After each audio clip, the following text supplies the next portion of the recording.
What's going on, people? It is the one, the only. It's just Brandon on this late afternoon Wednesday, bringing you guys the It's Just Brandon podcast. I want to thank you guys for listening, and I want to say a huge thank you to everyone who's been watching, sharing, commenting, retweeting the Good Guy's Guide to Keep the Girl the Voice of Reason.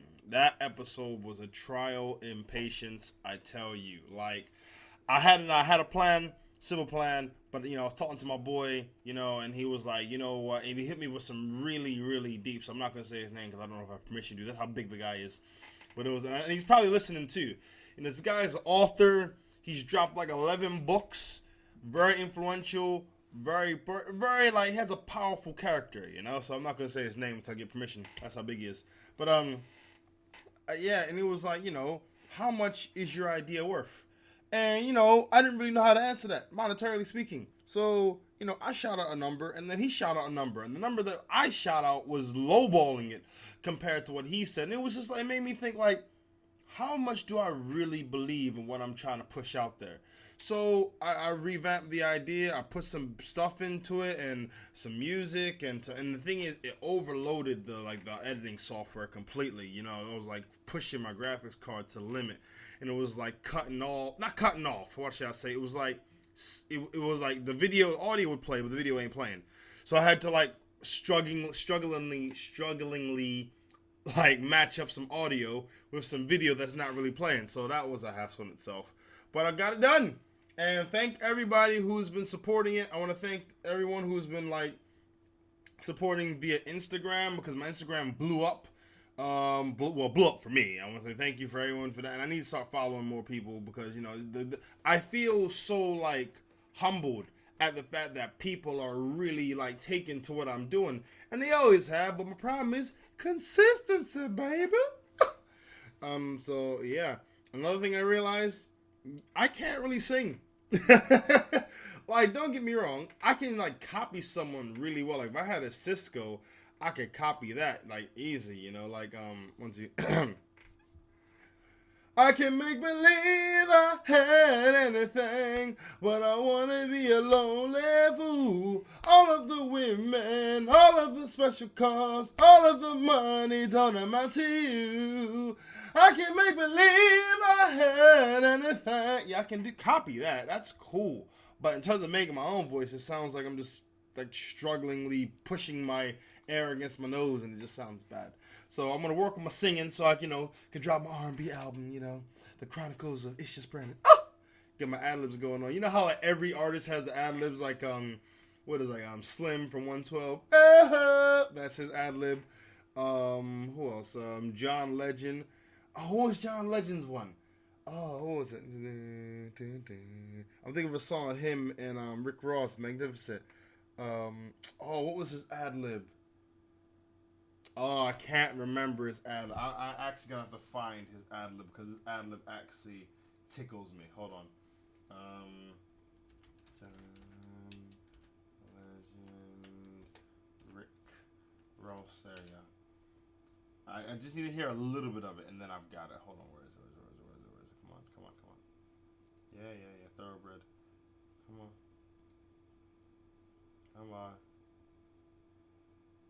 Wait, hold on, wait. It's coming up. Yeah. Whoa. That's his ad-lib. The whoa. That's his ad-lib, It's just, and I get my own musical voice so I can, because I genuinely enjoy singing. I enjoy music in general. I know you guys didn't ask for that, and I've segued horribly, but I told you, and I can't untell you. Haha. What else? I'm gonna hit up an open mic this Friday. Definitely. So after this, go over my set, work on that a bunch of times, get some snacks from Sainsbury's, work on my set. Tomorrow is my workout day. Woo! Sorry, tomorrow's my workout day. As you can tell, I am so tired because my sleep pattern has been out of whack horrendously because, I'm doing everything under the freaking sun. So, yeah, blasted, tired. But, yeah, freaking gonna do some jogging tomorrow. I'm gonna do it really early, so just gonna wake up, throw on my shorts, get on my watch, get on my headphones, and just bang, run around 3-point-something kilometers, and then hit home. Then actually not even hit home. I'm gonna hit the court, do my working on my dribbling, my basketball. After that, I'm telling you all the things you don't care about. This isn't funny, Brandon. This isn't funny. Okay, so I went jogging, right? And when I go jogging, I go down the hill. And my biggest thing, I don't want to trip and fall because I'm running downhill because I live at the top of the hill. If I trip going downhill, I don't have to worry about the fall. It's the fall, then the force from the fall, then the tumble, then the rolling, and I'm 6'4", and there's legs and arms flying all over the place, and I'm rolling down this hill. That's what I'm trying to be aware of whilst jogging. And also, I don't care about how I look. I wear a plain white t-shirt and some shorts. I'm not trying to impress no one. I don't care if my clothes say just do it. I am jogging for me as quickly as possible because I need to get it over with because it is a freaking hype and a half. Now, my route as it is, I go down, then I go straight, then I go straight, then I go up, left. So I may change it to go, because then I do like little burst runs where I like go like full sprint, like, like T-1000 versus that car in Terminator 2. I'll be able to burst spit, and that kills me. It kills me because I have to slow back down. I tried to do it without walking. So I'll slow the jog down. I'll slow the jog down so bad where it's not even a jog anymore. It's just me hopping on one leg, then the other leg, then one leg, then the other leg, then one leg, then the other leg. So that's another thing, working on that. And also, listen, the 22nd of August is going to be the first period party for the Good Guys Guide to Keep the Girl the Voice of Reason. That should be really freaking fun. Going to get as many people as possible to jump on that via the Twitter or whatever streaming apps you guys have. So yeah. Last week, the 2-hour podcast, that was fun. Dr. G, thank you. I had a ball. I had so much fun. I did something I've never done before. I listened to my podcast. And I got to shout you guys out. Like, thank you for everyone who's been listening to the podcast. Because there's this really annoying buzz in the background that I didn't realize. And, like, even as I'm recording this now, I semi-hear it, but I don't really hear it. So I moved the mic away from the desk to see hopefully if that minimizes, the sound that's going on. But, yeah, it's really freaking annoying. But once I start talking, I guess it takes your mind off it. But it is really annoying. So I'm going to need to eradicate that in the future. I need to get, I need to record away from the buzz. That's what I need to do. Which means I need to record away from my computer. So, yeah, that'll be fun. So yeah, people, let's go into the current events. First up, girl marries Jesus. Let that sink in for a sec. Yep, a girl has married Jesus. Now, the types of things like this. Let me explain the situation. So this girl, she became a consecrated virgin, and I'm guessing consecrated virgins. I don't think they're normal virgins. They sound like they're those like reinforced virgins, like they're just super virginity. I don't know how to describe it because I didn't look it up. But yeah. So for me, this brings up questions. If you marry Jesus, how'd you ask him, and how did he say yes? Did he say yes? In that situation, I go, I'm gonna marry Jesus. Yeah, that's right. You want to marry me, don't you, Jesus? You know that's right. We're going to have a great life, ain't we, Jesus? Exactly. And it's like he can't say no. He can't say yes. He's just Jesus. And normally you got to get a parent's consent before something like that. But, like, who's going to ask God if you're going to marry the son? It's just like, how do you get the blessing for that? Oh, that was a bad pun. Oh, that was a bad pun. Unintended pun. But, yeah. I feel like it's a presumptuous thing to think that, you're good enough to marry Jesus. The guy died for everyone. What makes you think you are good enough to be with that guy for the rest of your life? I'm just saying. I mean, if there was this chick, Gizana. So Gizana died for everyone's sins.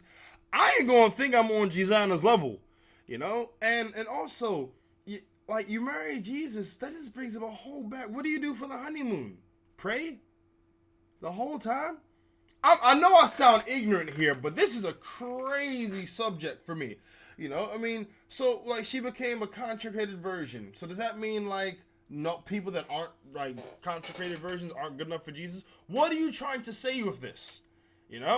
And being real, where does your life go after that? Because one would assume you ain't having kids. I know this. I'm listening to this. And I know I sound ignorant, but if you get pregnant, it's like, are you having the son of God, uh, the grandson of God, the great grandson of God? I don't know how it works. I do not know how it works. I'm trying. I just think it's just a really, really big thing to do. I mean, not big as in morality wise. I mean, the gesture is very grand, very presumptuous, very egotistical to marry Jesus Christ. Like, he ain't got better things to do. I mean, I'm pretty sure people are being born every day, so I'm pretty sure he's still dying for people's sins, unless he just died for everyone's sin at that time, which is a whole new paradigm. Because whenever someone's like, Jesus died for your sins, like, nah. Jesus died for them people's sins. Well, I wasn't alive when he died. So I'm just saying, he couldn't have died for my sins. He's dying for other. This is getting really religious. We're going to move on really quick. Okay. Girl was sent home for showing too much collarbone. So a girl goes to school. She's dressed in her own clothes. The principal, teacher, whatever, they're like, hey, what is that? What is that? She moves her hair. You see collarbone. Like, that is unacceptable. You do not show collarbone in this school. Are the boys that hard on for, like, females that they'll take anything? Like, collarbones is not what turn on? I mean, I didn't know that's what turned on guys nowadays.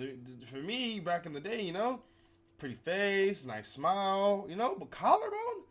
Them dudes must not ever see a female. Like, one of those things where, like, one of the nuns, I'm guessing it's Catholic, it may not be, but, one of the women sneeze and her hair flies, you see her ear, like, oh, look at that earlobe. Ooh, those were 2 seconds of heaven when her earlobe was on exposure. Yes, I love that earlobe. Yeah, I messed that up. But, yeah, it's weird. I mean, I understand if it was like a really high skirt and you saw thigh and, or there was really tight pants and there was the camel toe on show, or she had like a really low shirt so there was like cleavage on display. I get that. Well, to ask, 2015, guys get turned on by different things. One day it's collarbones, next day it may be anything from eyelids to earlobes to, I don't know, hair follicles. As time goes on, think more and more things that were just weird before are becoming like, mainstream and semi like acceptable now, like freaking foot jobs and that madness and that. How in the hell is feet attractive? I don't mean like I have a phobia of feet or nothing, but why are you sticking your Johnson between 2 feet? 2 feet! It's like, that's nasty. That is very cringe-worthy nasty. I've never understood that. Never thought it was cool. If I'm watching a video and that starts happening, I turn off the video, I turn off everything, I go walk outside, I go hug some grass, and I realize how beautiful life is. I just take myself away from that situation. Because that is your foot, feet, collarbone. It ain't gonna stop. I mean, there was this one where, like, apparently if a girl's big enough, but put it between her arm, or, like, the armpit. It's just madness. Oh, goodness gracious. Yeah, okay, should she be sent home for that? No. Is the school tripping? I'd have to say, I don't know, because I'm pretty sure school gives out rules before, I'm pretty sure school gives out rules on what's acceptable and unacceptable clothing before the school year starts. And if they say low-cut tops, then yeah, they could complain about a collarbone, because they said low-cut tops is not acceptable, blah, blah, blah. So, yeah, it's within the schools, right? I mean, it's a stupid rule, and if you decide to go to the school with the stupid rule, then that makes you the fool. But yeah, it's really dependent, really super ridiculously dependent. So, yeah, freaking, it's dumb, and I don't think that she should have been sent home for it. Like generally speaking, I don't think that the collarbone's an erogenous area. But like I said, if the boy's really hard up, then they could take anything and just run with it, because that's their boys. They're young, they're hormonal, they're discovering themselves. So anything really could, hit that button of, oh yeah, that is fun. So yeah. There was this guy that played for there's a guy, James Harrison of the Pittsburgh Steelers, strips his kids of non-winning participation trophies, and he said this: I'm sorry, I'm not sorry for believing that everything in life should be earned, and I'm not about to raise two boys to be men by making them believe that they are entitled to something just because they tried their best. Sorry, one sec. In this day and age that we're living, it is all about this soft-spoken, hoity-toity, easy-handled. They treat kids like they're like C4 time bombs. They don't want to tell the kid no. They don't want to make the kid sad. They don't want kids to have bad time. They don't want the kid to scrape their knee. Listen, when I was a kid, my oven was on in my house. I touched the oven. Oven burnt me. I never touched the oven again. That was a painful experience that taught me a lesson. Do not touch the oven. Of course, later in life, I realized that the oven was on. Heat gets applied. Heat plus metal equals hot. I learned that later in life, but for that immediate time, do not touch the oven. Bang! Lesson learned. That's a valuable lesson. Now, in respect to this, life can really be a kick in the face. You could try your hardest. You can do your best and come up with nothing. And it's not a nice feeling. Point blank, it's not. And it's sort of like doo-doos on your hard work. But that is what separates the men who will make it and the men that will never make it. Because if you expect, just because you gave your all, that you should get some type of acknowledgement in the form of a trophy, you're deluded. Because it doesn't always go down like that. Sometimes people who cheat will get ahead. Sometimes people who aren't as, physically inclined or isn't as hardworking. Some people who are just talented and lazy will just get there. Why? Because they have that. It is up to that person to understand that their abilities didn't take them there, so need to try even harder next time. Yes, you damn right. Non-participation trophies is nonsense. It is stupid. I've never agreed to them. It's like, so I go apply for a job. I don't get the job, but they give me a trophy for coming to the interview and doing an okay job. No, I wanted the job. I didn't want the trophy for I did a good interview. That's nonsense. Give me what I worked for, and if I don't, tell me I'm not good enough, so next time I can put in the work. You delude children when you do that, because you make them think that they're entitled to get things just because they did hard work. And at the end of the day, what a kid feels is hard work isn't always hard work. Hell, when I was a kid, I did a shoebox diorama about dinosaurs. I cut some green paper, had some dinosaurs, cut them out, they were black and white, put them in the box, cover the box, done. Another girl came in the classroom, Lord have mercy, the shoebox was painted blue and green, accordingly. They had a sun there, and it was like a little yellow marble and stuff. There was a skylight, the dinosaurs were colored and cut out to perfection. The grass was real grass. It looked good. You telling me I should get a trophy just because I did something? No! I need to realize that the effort that I gave wasn't good enough. And your best, this is what I stand for, personally. I stand by this. Your best. If you give your absolute best, you'll never be disappointed. Never. So you don't need a trophy. And I'm not trying to say you'll always win, but I'm saying, you gave your best and, you walk away like, hell, what else can I do? I gave 135%. There's nothing else I could have did. Cool. I'm cool with that. But it's those dudes who don't give their best, and then it fails, like, oh, well, whatever, this is why I don't try. Those are the losers that are produced by those awards. Like, oh, well, I got something, it's better than nothing. That. I want my kids to know, life will bust your ass if you don't put in the work. You need to put in the work, son, okay? And you can't blame your environment. You can't blame the teacher. You can't blame your classmates, because you got you. That's all you need.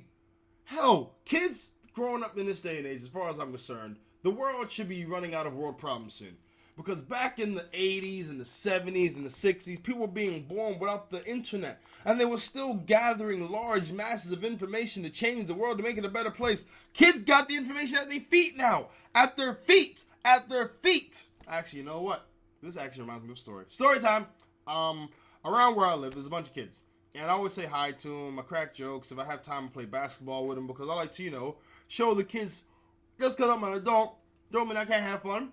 And you guys should know that, not every black guy that you run into is this dude who's going to, rob, steal, kill, rape, or be some type of deviant. So, I'm talking to these kids and I say, yo, I'm so jealous of you guys. They said, why? And I said, because you guys have got the world at your feet.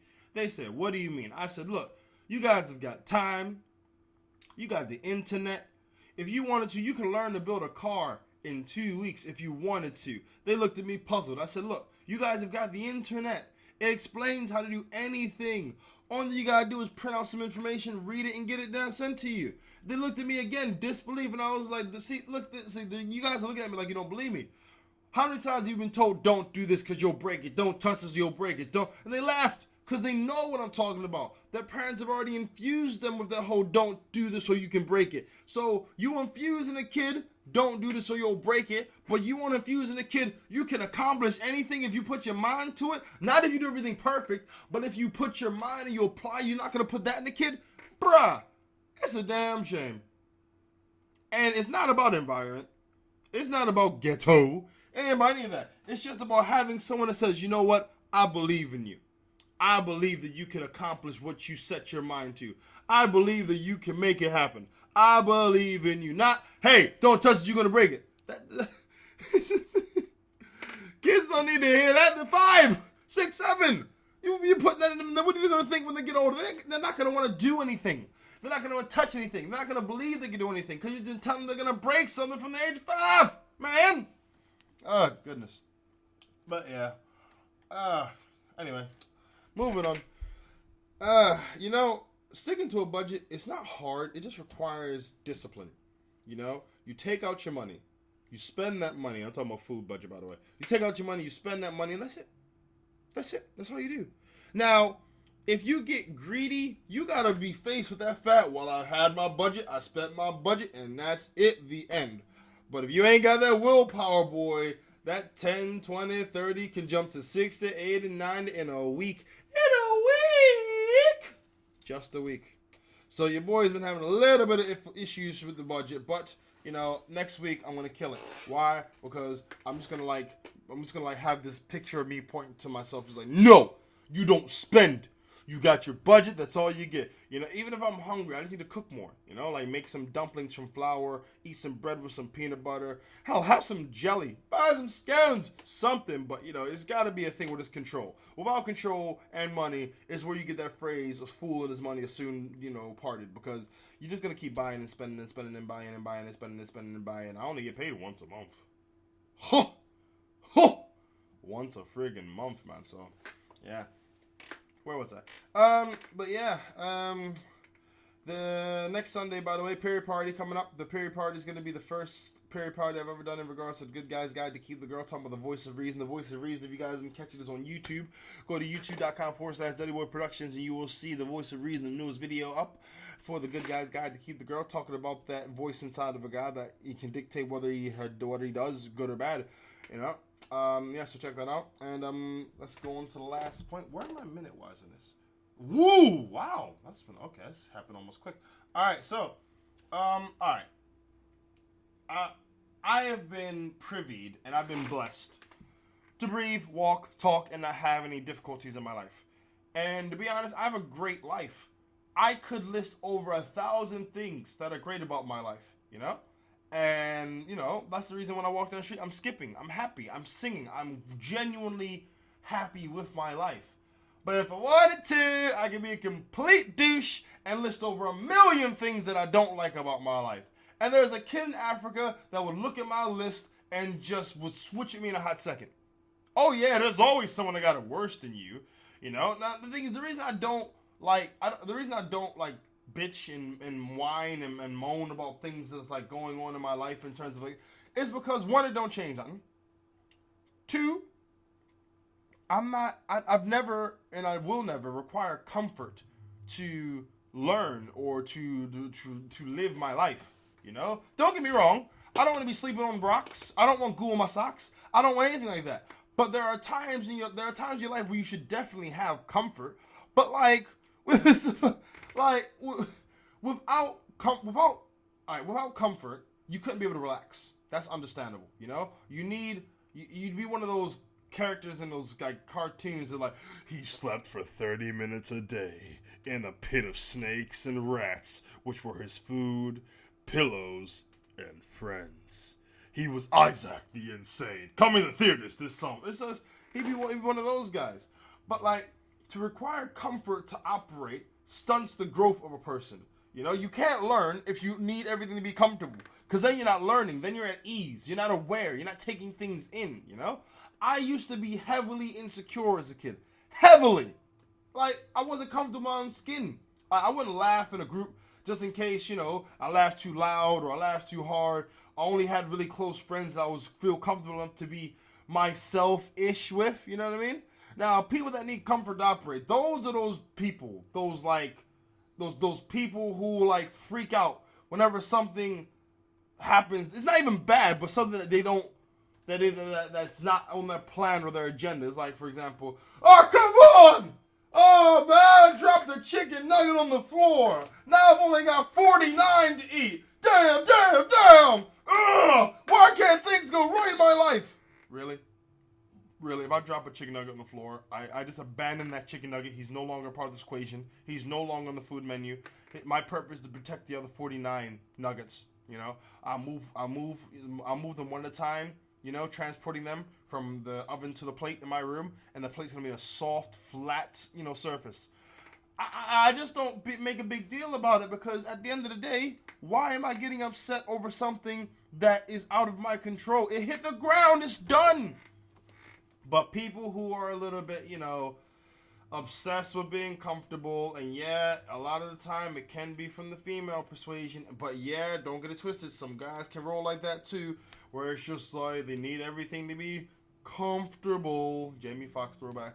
And it's ridiculous. And the thing is, the more you need things to be comfortable in your life, the more you require things to be comfortable, the more that you need it to operate, the longer you dull your ability to adapt to a situation. You know, it takes effort and responsibility to adapt. And these two things and comfort, they beef. It's like two exes where the relationship ended awkwardly, but they're still civil, but they don't get along. It is just that thing. Once you have this way of thinking, when you have an adult, that's you forever. You know? You can't date anyone that's like you, because anything that makes you uncomfortable, you won't deal with. It makes them uncomfortable, they won't deal with. You guys will just clash like two north magnets, and you'll only be able to date someone that's the opposite of you. And you'll either drive them nuts or they'll drive you nuts. You know what I mean? It's just one of those things where, me personally, comfort can cripple you. If you're one of those people that you're all about comfort, I just can't roll with you, personally. Because you'll annoy me. Anything that goes wrong, you'll just make a big fanfare about it, and you won't just shut the hell up and keep moving. So, yeah, that's not 30 minutes. Oh, okay, almost there. Alright, people, so this has been my podcast for this week. I know it's 30 minutes, and I know it's a little short, but you gotta understand, your boys got things to do. I got stand-up comedy that I'm doing, I got videos that I'm promoting, I got period parties that I'm freaking preparing for. Facebook, I'm trying to keep it going on there. Instagram, too. Any questions or comments, people, like I said, throw them down to me. I know I haven't answered questions, and there's a reason for that. I'm going to have a big question bonanza, and when I do, I'll have all the questions that I haven't had for the last couple weeks, and I'll put them all at one time. But, yeah. So, yes, people, hope you enjoyed the podcast and me talking my crazy rambling. If it hasn't been too funny, I apologize. Check your boy out on the Deli Boy Productions YouTube channel with the newest video, The Good Guy's Guide to Keep the Girl, the Voice of Reason. Hopefully I'll hear from you guys soon. And also, do not be afraid to tweet your boy at ItsJusBrandon on Twitter. That is at ItsJusBrandon on Twitter. And the podcast, hashtag IJBPC. That's IJBPC. People, that's my time. It's been 30 minutes now. Hope you guys have a fantastic week. And I hope to see you guys on